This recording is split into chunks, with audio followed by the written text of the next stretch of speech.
My name is Eleanor Hayes. I am 63 years old, and 3 months ago I walked into a small camera shop, carrying the last thing my husband ever touched, a vintage Leica M6, still loaded with film. Tom Bennett, the photographer who ran the shop, had known Harold and me for more than 30 years. He was the kind of man who smelled faintly of coffee and darkroom chemicals, and who never raised his voice. But that morning when he saw the camera in my hands, his expression changed. "Eleanor," he said quietly, "whatever's on this roll, don't show it to anyone else." Those words stayed with me long after I left his shop. Our farmhouse sat on 12 acres outside a quiet town in Pennsylvania. Harold and I had lived there for 42 years. He'd built the barn himself, fixed every fence post by hand, and always said he wanted to die on this land. He did. A heart attack, they said. He'd been checking the eastern fence line, the one that bordered the woods. The paramedics found him lying beside a fallen post, his camera still hanging around his neck. Harold had become obsessed with photography during his final year. Every morning before sunrise, he'd walk the property taking pictures of tree bark, spider webs, and the way light touched the old fence rails. Our daughter, Claire, said it was a sign of aging, of losing focus. Our son, Michael, called it a harmless hobby. But I saw something else in him, a quiet determination, as if he were trying to see the world again before it was too late. For 3 months after the funeral, I left that camera on the kitchen table. Some mornings I'd reach for it, and then stop, afraid of what I might find if I developed the film. It felt like opening a door I couldn't close again. But grief has a strange way of turning fear into curiosity. One July morning, when the light fell across the table just so, I picked up the Leica. The leather strap was worn smooth from Harold's hands, still warm in memory if not in truth. I thought I was about to develop memories. I was wrong. I was about to develop evidence. Tom called me 2 days later. His voice was tight, formal, nothing like the man who used to tease Harold about still using film in a digital world.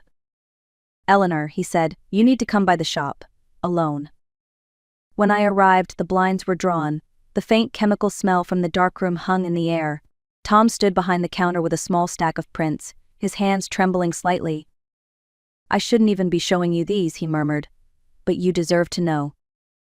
The first few photos were harmless sunlight on the barn roof, the apple trees in bloom, the wooden gate half open. Then came a close-up of our mailbox. Its lock was bent, as if someone had tried to pry it open. Another photo showed deep tire tracks cutting across the wet dirt near the shed, tracks from heavy vehicles we'd never owned. My stomach tightened. "What was he looking for?" I whispered. Tom didn't answer. He simply handed me the next print. It showed a black SUV parked halfway in the woods, its license plate gleaming in the flash. I recognized it instantly. It belonged to Robert Lang, president of the local bank, and to his son Evan, my son-in-law. The final photo made me grip the counter for balance. Harold had taken it from a distance, the lens slightly out of focus, but the faces were unmistakable. Robert and Evan stood at the edge of the woods, leaning over a map, their expressions serious. The timestamp on the back read the same morning Harold died. Tom reached over, resting a hand on mine. "Whatever Harold stumbled into, Eleanor," he said softly, "it wasn't just business. It was money and danger." I drove home in silence, the prints on the seat beside me. Every mile of road felt longer than the last. By the time I pulled into our driveway, one thought had carved itself into my chest. Harold hadn't just been taking pictures, he'd been documenting a threat. When I got home that evening, Claire's car was already in the driveway. I wasn't expecting her or her husband, but there they were waiting at my kitchen table like they owned the place. A folder sat between them, neat and white, the kind banks use when they're about to close a deal. "Mom," Claire began, her voice too cheerful, "we wanted to check on you. And we have some good news." Evan smiled, the kind of smile that never reached his eyes. "Robert's been thinking about you," he said. "He knows the property must be hard to manage alone. He's offering to buy the whole place. $2 million cash. You could move into town, somewhere comfortable." The number echoed in my head, cold and heavy. Harold and I had turned down smaller offers for years, determined to keep the land in the family. The soil wasn't just dirt to us, it was memory. The swing Harold built for the kids, the oak tree where we'd carved our initials, it all lived here.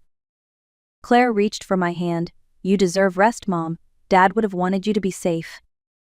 Safe. That word slid through the air like a blade. Harold's heart had stopped out there, in the same woods Robert and Evan had been standing in. Safe was the last thing this offer felt like. "I'm not selling," I said quietly. Evan's smile thinned. "Mrs. Hayes, the world's changing. Developers will come either way. Better to walk away on your own terms." He pushed the folder toward me, a single sheet showing the offer. I didn't touch it. My pulse beat in my ears, steady and defiant. Claire sighed. "Please think about it," she said softly, but her tone wasn't a request. It was a warning wrapped in daughterly concern. After they left, I stood at the window and watched their car disappear down the road. The sky was bruised purple, the fields dark and still. In that moment I realized something simple and terrifying. Kindness can be a mask, and offers like that are rarely gifts, they're ultimatums dressed as favors. That night I couldn't sleep. Every time I closed my eyes, I saw Harold's camera, the SUV in the photo, and the folder Evan had left on the table. Around midnight I got up, made tea I didn't drink, and stared out the window toward the barn. The eastern shed sat behind it, half swallowed by the trees, dark, silent, forgotten. In one of Harold's last photos, I'd noticed something strange, a glint of metal near the shed door, like a lock that had been forced. The image haunted me until I finally slipped on my jacket, grabbed a flashlight, and stepped outside. The grass was damp, the air sharp with the smell of pine and earth. Each crunch beneath my boots made me flinch. The shed looked ordinary enough, same peeling red paint, same slanted roof, but when I ran my fingers over the padlock, I realized the latch wasn't secured. Someone had snapped it, then hooked it back in place to look untouched. Inside, the air was stale. Dust drifted in my flashlight beam like ash. Shelves that once held Harold's tools were mostly empty, except for a cracked coffee mug and a few nails scattered on the floor. Then my light caught a plastic bag wedged behind a loose board. Inside the bag was a small brass key, a folded note, and a photo of Harold smiling beside our truck. The note was written in his steady hand. "If you're reading this, Ellie, something happened. They've seen me watching. Keys Deposit Box 312, Harrisburg Bank. Don't trust anyone until you see what's inside." My throat closed. I pressed the note to my chest and sat there, surrounded by the smell of oil and old wood. I didn't even realize my flashlight had dimmed until darkness filled the room again. Then I heard a soft crack from outside, tires crushing gravel. I froze. The beam of headlights slid briefly across the wall through a gap in the boards. I turned off the light, barely breathing. The engine idled for a few seconds, then rolled away into the distance. When the silence finally settled, I understood what Harold must have felt in those final days. That quiet certainty that someone was watching, waiting for him to make the wrong move. By sunrise, I was already on the road to Harrisburg. The brass key hung from a ribbon around my neck, warm against my skin. The drive took nearly 2 hours, every mile filled with questions I couldn't answer. At the bank, a young teller led me to a small, windowless room with gray walls and a single table. She placed a steel box in front of me and left. The number etched on the side, 312, matched Harold's note. My hands shook as I turned the key. Inside was a manila envelope packed with papers, photos, and a small voice recorder. On the top, in Harold's handwriting, were the words, "In case I don't make it home." The documents were copies of land surveys, corporate letters, and legal forms. I recognized our property listed alongside several others. A report from a geological firm showed test results, natural gas reserves deep under our farmland.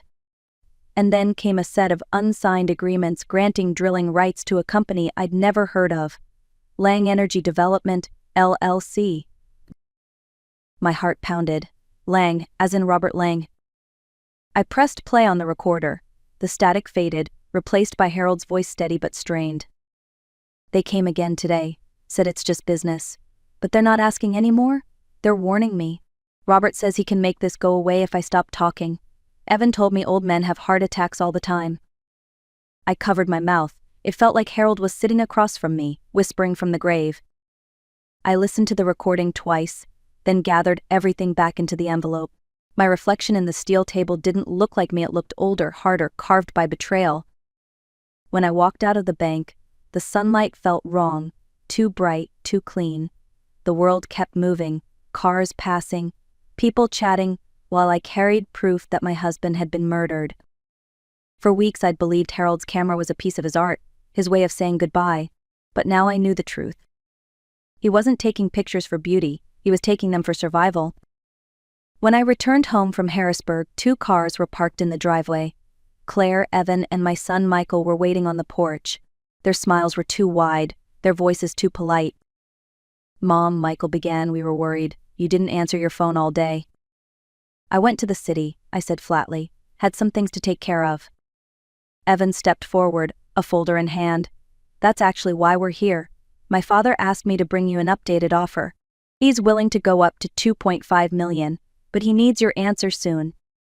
Claire chimed in, "Mom, this could change everything. You could travel, live near us. Please, don't make this harder than it needs to be." I looked at them, my children, the people Harold had loved most, and felt a sharp ache behind my ribs. They didn't see a mother grieving, they saw an obstacle. "I said I'm not selling," I replied.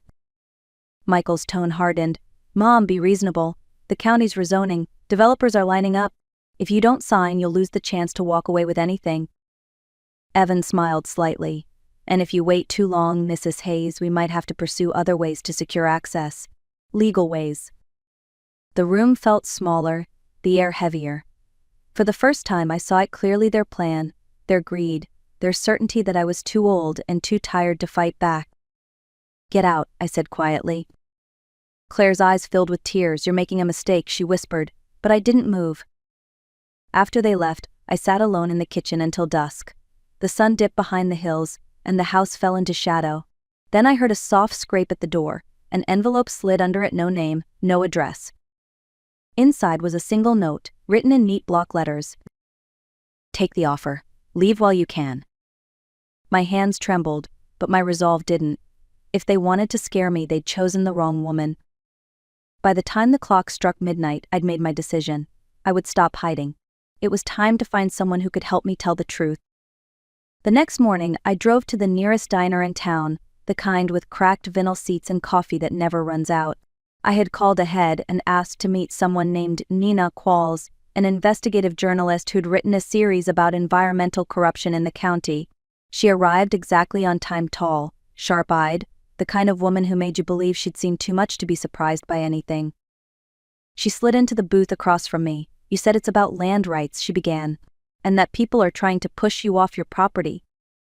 "It's about more than that," I said, opening Harold's envelope. "It's about a man who tried to expose them and ended up dead." For the next hour I told her everything about the photos, the bank box, the recorder, the threats. I showed her the documents and the transcripts I'd made of Harold's voice. Nina didn't interrupt once. She only took notes and asked for copies. When I finished, she leaned back, exhaled, and said quietly, "This isn't small, Eleanor. What you have here could shake up half the county. But if we go forward, there's no turning back. You need to be ready for that." I looked at her straight on. "They already took my husband. They can't take my silence too." Nina nodded slowly, as if testing the weight of my resolve. "Then we'll do it right. I'll verify every name, every company, every signature. You'll stay quiet until we publish. And when it hits, it'll be undeniable." We met twice more over the next week. She brought her legal team. I brought coffee and courage I didn't know I still had. Each night after she left, I sat by the window, staring into the woods where Harold had fallen, whispering to him like he could still hear me.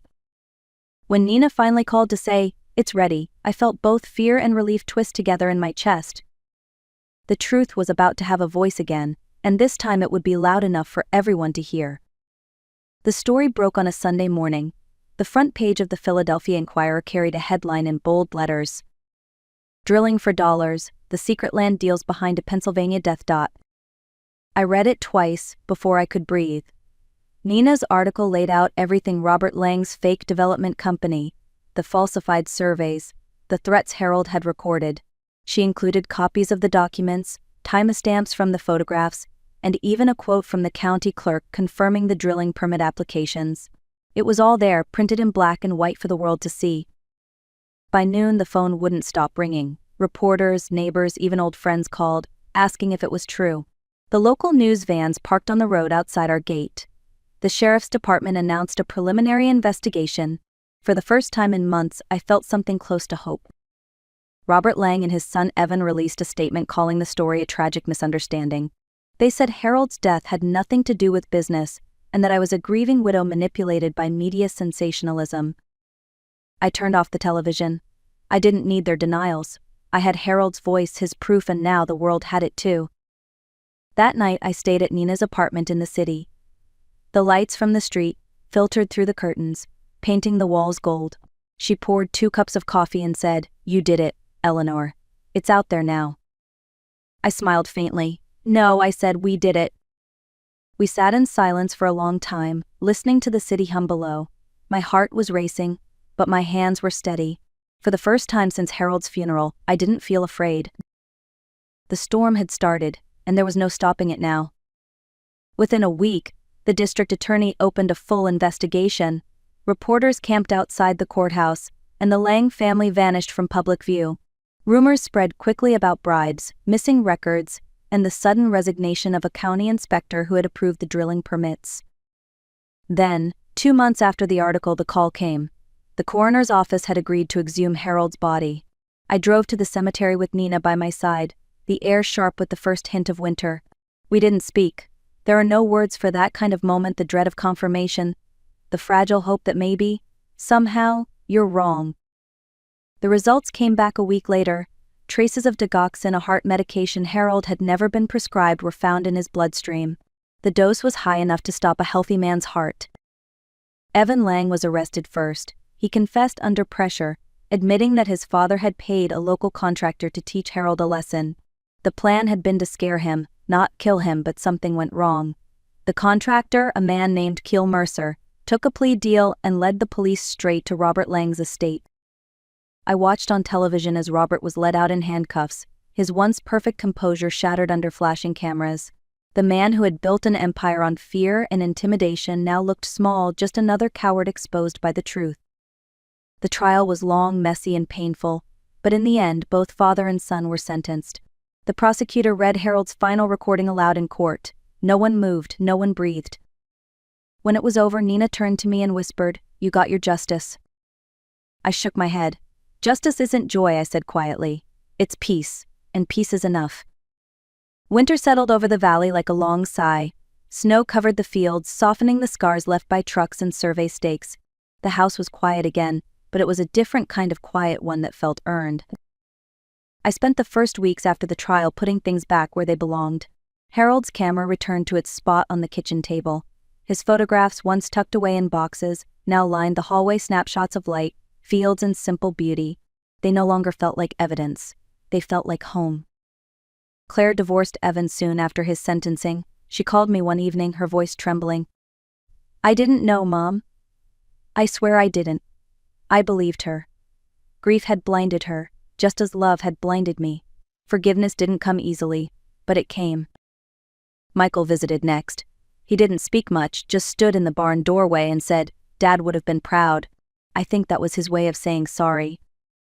On the first day of spring, I walked the fence line alone. The earth was thawing, the air cool and clean. When I reached the spot where Harold had fallen, I placed a single white lily in the grass. "We did it," I whispered. "We finished what you started." For the first time, I didn't cry.